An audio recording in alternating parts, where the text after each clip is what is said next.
Greetings, humans. Welcome back to the Black Pill for another long overdue review. This is Seeking a Friend for the End of the World, 2012. Keira Knightley, Steve Carell. Just in case you value such things, dude, spoiler alert. Although nothing I have to say should come as terribly much of a surprise. And again, the movie is 11 years old. If you haven't seen it, that's on you. Okay, here we go. Seeking a Friend for the End of the World is an end of the world movie in which the world actually ends. That has come into vogue, it seems like. There's a few big disaster movies, mostly satirical ones, anymore, where we fail at saving our own lives. Don't Look Up is that way, right? Um, but that's not what was going on in 2012. There are actually a number of complicated love stories in this romantic comedy about the end of times. In the premise, an asteroid is earthbound, and the team sent to destroy it has already failed. A knowing wink to the legions of movies about catastrophic asteroid impacts.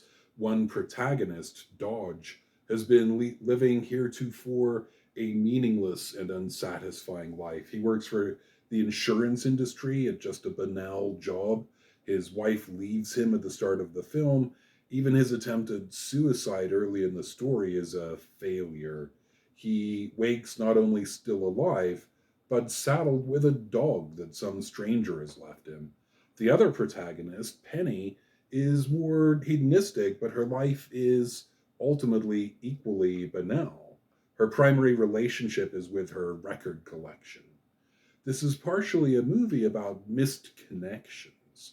Penny missed her last chance to visit her family in England, and a mail mix up combined with her lack of responsibility caused Dodge to miss a letter from an old girlfriend. It also has much to do with banality, empty hedonism, and what really matters. Initially, following the news of the impending disaster, Dodge continues his job as if nothing is different. Others party, using drugs and engaging in casual sex. There are, after all, no more consequences. One man, shunning suicide as sinful, instead takes out a contract on his own life. A police officer pulls over Penny and Dodge for speeding and winds up impounding their vehicle, locking them in a prison cell. Work and rules are thus demonstrated as banal, as are wish fulfillment and self indulgence. My own favorite scene takes place at a restaurant called Frenzies, where the servers have taken over. They come to work not out of mindless rote or an inability to adapt, but because they love one another and enjoy feeding people. The servers are portrayed humorously as having very permeable boundaries, sitting in the booth with Penny and asking to touch her hair, for example. Penny is unaware, though, that anything is inappropriate.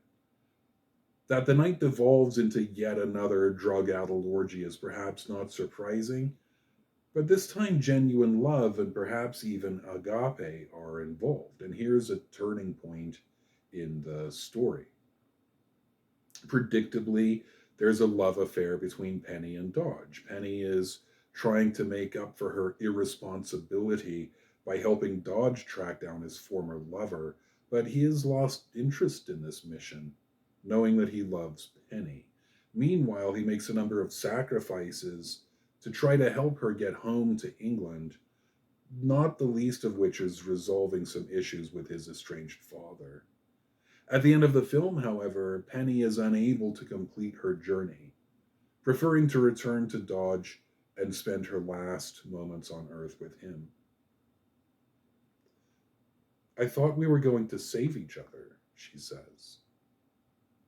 We did, he replies.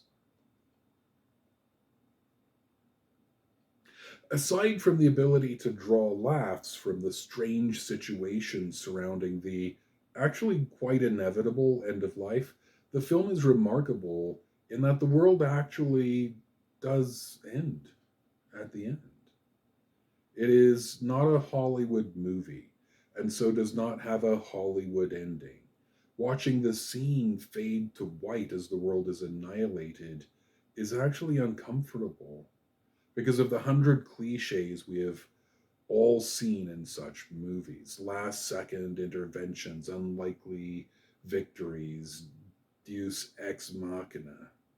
I found myself watching even through the credits, waiting for the savior to work its magic, and it never came. Things were allowed to end as they naturally must.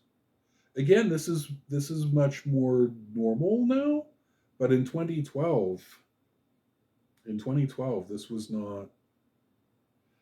Right now we are in the midst of a calamity.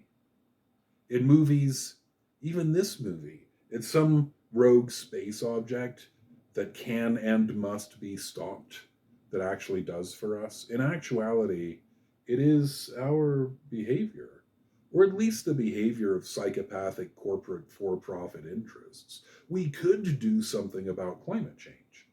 Like an asteroid, breaking it into smaller pieces might not be helpful, but we could change the course of the phenomenon with sufficient will. But we are hedonists, like Penny, or just workaday slobs like Dodge, or rules obsessed officers of law like the cop who arrests them.